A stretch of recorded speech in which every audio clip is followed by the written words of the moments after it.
Hey JJ, first, just what did you notice from Austin in the calf at halftime to make the decision for him not to return? It was not my decision. But Austin clearly felt something, so we did our normal halftime, and then as we were walking out of the locker room, Dr. Sims told me he was out. I'm sure you'll have to wait for more info, but just any initial concern about him moving forward with that? I don't have any info. What did you see overall in the game, kind of starting in that first quarter and the glass and the turnovers and how that prevailed through it? Yeah, the two words of the day were effort and execution, and I feel like when we've done both of those things at a high level, we've been a good basketball team. When we haven't, we're a terrible basketball team. And tonight we were a terrible basketball team, and that started legitimately right away.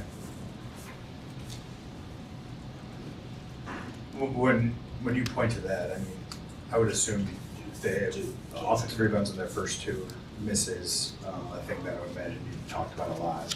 Well, as a coach, what does that feel like when you're on the sideline and you've keyed in on something and within 48 seconds it goes? Yeah, it doesn't matter how I feel.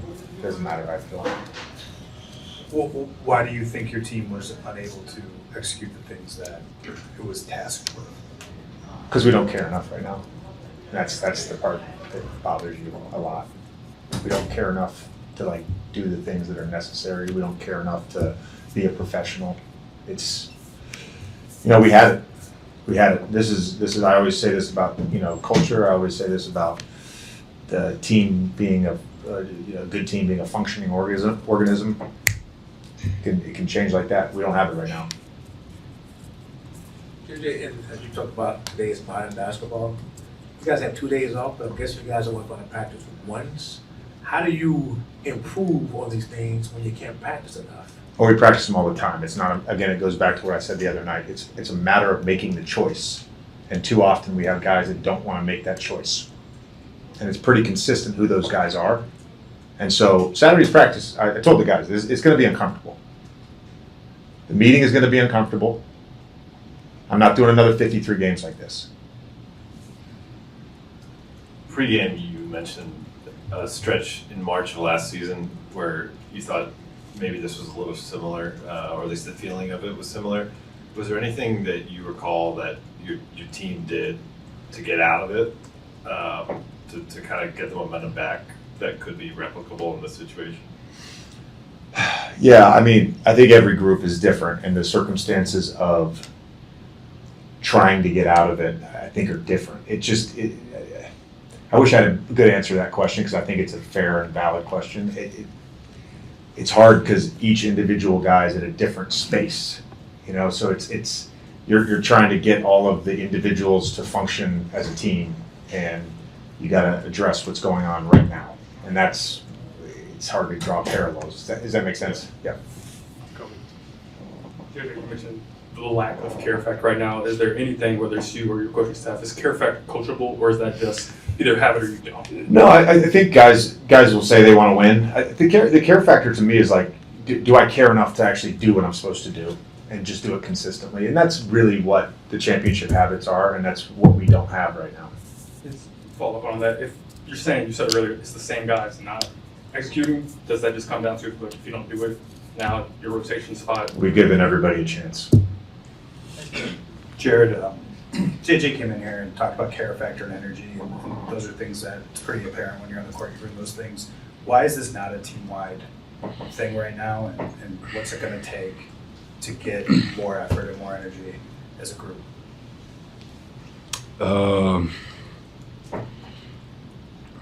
It's going to take some just reflection. I mean, I feel like something that we can all bring each and every night. You just got to choose to do it. And we need to be the harder playing team. I feel like the last couple games, the harder player team won. The team that set the tone early and, set that physicality from the jump. And you got to want to make the 50-50 plays, like the loose balls, the offensive rebound, and the dirty plays. That's ultimately what win the game. So, I feel like I try to come in the game and bring that energy, and hoping guys can feed off it. But we need to play that for 48 minutes. And like I said, we just gotta dig deep and want to do it. Jared, prior to a couple weeks ago, like the vibes around your team were so good. Guys were cheering for each other, you know, the winning and everything like that. And it's a pretty sour mood in there right now. Mhm. How dramatic of a swing has that been, just internally? I mean, it's part of the season. You know, you're going to win some games, you're going to go on some win streaks, you're going to go on some losing streaks. But we just got to find out, you know, who we are as a team. You know, we're going to go through some adversity, so it's about how we respond. And, you know, we basically got the answer to the test. Just play hard, be physical, get back in transition. Like, we know what we need to do. So at this point, you just got to do it. And, just take some pride, especially on the end of the floor. And not let that, the offensive side affect our defensive side of how we play and how we bring the energy and effort. Jared, the term player accountability gets tossed around a lot in this league. Do you think specifically with this group, you guys have spent enough time with one another to know the right buttons to push for one another? Because it sounds like, you know, JJ kind of told you guys that we're going to have that type of meeting on Saturday. I mean, obviously for the guys that's been here, I think personally, you know, we built a relationship where we can kind of talk to each other. You know, we still got some new guys. I feel like we've had 25 games to kind of get to know each other, but, you know, guys been out of the lineup. So just trying to integrate guys and, you know, knowing how to talk to people, what they respond well to. But ultimately, you know, certain stuff just need to be said and certain stuff need to be done. And we got to be able to communicate with each other and be receptive of it, you know, whether it's criticism or, you know, we got to have them hard conversations. And I think that's, you know, what JJ alluded to, that you got to have these conversations. We don't want this to keep lingering. And, you know, right now it's 3 in a row, but we don't want it to keep going the wrong direction, go to 5 in a row, 6 in a row. So we got to nip that in the bud now. And that's being able to talk to each other and also looking at each other in the mirror and seeing what you could do better. And, you know, just taking pride. Good. Why is it after 29 games you guys are still talking about the exact same thing, especially after losses? I think because, for one, you know, we've been having different lineups and not the lineup, so we haven't had all guys together. And this kind of been the trending thing even when we were winning. You know, obviously wins kind of shadow a lot of stuff, but it's been the same pretty much all year of how we finish games, lose games, and you know, transition defense, rebound, and stuff like that. It's been a trend all year. But obviously when you're winning, it kind of shadows that. So it's just a little bit more highlighted now. Obviously, you know, we lost a couple games. And, yeah. It is, Jared, just one loss, but when it happens on Christmas and it's such a privilege to play on Christmas, does it magnify the need to make the changes? For sure. I mean, it's a big game. You know, being able to play on Christmas is an honor. It's a privilege. You know, especially being in the NBA, growing up watching it. So, you know, for me personally, that was an extra edge. You know, I get to play on Christmas. You know what I mean? And I think that, you know, that should be the approach. Obviously, you get to play in the NBA every day, but getting to play on Christmas is a special privilege. So, you know, that in itself should have been enough to approach the game the right way. Yeah. Jared, what was the positive that you took away from or amongst the struggles of today's game, and how can that propel you guys in a positive direction? The positives, I mean, we made some good runs. We didn't necessarily give up towards the end. They made some key shots and got some key stops down the road, but we kept fighting. I mean, I think we need to start better so we don't get down, because, you know, against great teams it's hard to kind of get over that hump. And we tried. We cut the lead, closed down a little bit, but overall it's kind of hard playing catch up against great teams and trying to get over that hump. So we still have some positives that I think we can build off, but definitely got some stuff we need to correct and fix. Jared, you were mentioning about how you guys kind of need to find yourselves, what your identity is going to be. Mm-hmm. Like, what do you think the identity of this team is right now, and what do you want it to turn into? I think our foundation need to be just a hard playing team. I mean, I think we got great offensive guys. We got size, we got length. We just need to hang our head on playing hard, being a physical team. I think everything else will kind playing his hand after that. Just just having that will, having that effort. We Coach talking about just effort and urgency. I think if we can bring that to the table every single night, everything else will kind of fall into place. You know what I mean? But I think that's the biggest thing that we lack consistently. Then we have great stretches where we show that we can do it. But we got to string together more consistency throughout the game and try to put together as many stretches in a 48-minute game as we can. Two more allotted, Cody. Jared, I feel like we run around the same point, but I'm gonna ask it a different way. When was the last time you felt like this team was playing the kind of defense that you could look at and say we need to play like this sustainably, whether it's a road trip or a specific game that you can recall right now? Like I said, we have some great stretches where we can, shut a team down. We getting back in transition. We rebounded. Like even tonight, I feel like we had some stretches like that. But to be a great team, I think you got to see how many stretches that you can stack on top of each other, and how many possessions can we win the possession battle. And I think that's what we need to focus on right now, because it's hard to do the right thing every time, going box out every time, going live on a loose ball, or bringing the extra effort, going for a 50-50 ball. So I think you got to make those hard decisions and want to do it. And I think the more we do that as a team and have each other on the stream, I think, like I said, everything else will kind of work out. Last one, Cody. JJ mentioned after the Phoenix lost that, kind of to what you're saying, a lot of it comes down to choices. You can make the hard choice or do the hard thing, boxing out, hustling back, or you can make the easy choice, which doesn't always lead to success. Mm-hmm. In your player, again, offensive rebound, clash of grasp, hustle, is that something that you feel like players can be taught or learned, or is it a matter of you either have it in you or you don't? It's more of a will thing. I mean, I think everybody's capable physically of crashing the glass or diving on the floor. Just a matter of effort and wanting to do it. I think that's what separates a guy getting the ball and not getting the ball. Just having that mindset that I'm going to fight for this ball and I'm going to get it where it's 50-50.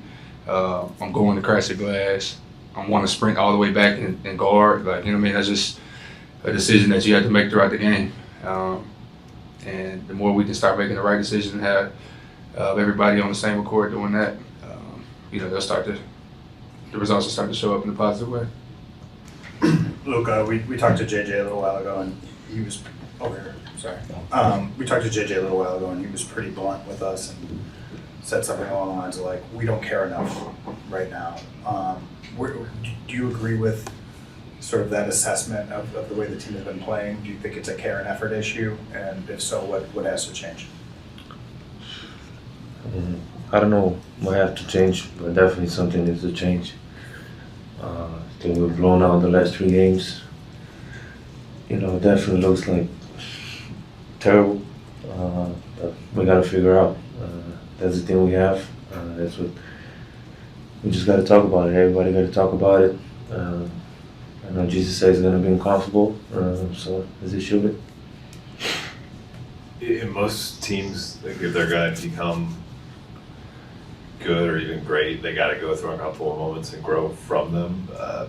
Do you feel like this group just kind of hasn't had this moment yet because it's still relatively new, and this is something that any team kind of has to go to, and you want to see how it responds to it? I mean, we're definitely going through it right now. I would think so. It's not necessary to have it, but obviously you got to go through that to become great. So I think we're definitely going through right now. So we got to figure out. Luka, how can this team become better on defense and at rebounding the basketball? I don't know. Like I said, we need to talk about it. Probably going to be uncomfortable, but everybody going to give better effort, starting with me. Luka, how's this stretch? Because it's not just the 3 straight losses. You guys, I think, are 4-6 in December. How has this stretch challenged you as a leader? And where is your comfort level with this group in terms of challenging teammates to be better? I think we just got to challenge everybody. Everybody got to challenge first each other and then teammates. There's no way we should be playing like this. So just gotta be better than that. Luka, primero quiero preguntarte, ¿cómo evalúas la comunicación y la conexión en este momento con el equipo y en este partido? Y mi segunda pregunta es, ¿qué tan especial es llevar alegría a los aficionados, como te vimos firmando autógrafos en el día de Navidad? La comunicación, bueno, tiene que ser muy alta, sobre todo ahora. Tenemos que hablar más de lo que está pasando. Y bueno, intento siempre firmar fotógrafos. La gente que veo siempre intento firmar porque pagan sus entradas, vienen a ver a mí, a los Lakers, así que siempre intento darles los fotógrafos. I hesitate to ask this because I'm not sure how long Austin's going to be out, but when you and Austin and LeBron are on the floor together defensively, what are y'all looking to do to have your team be at their best when they're on the floor? I mean, we're just all five now. The floor needs to be locked in. It's not gonna take one guy or two guys or three guys. It's gonna take all five to be great.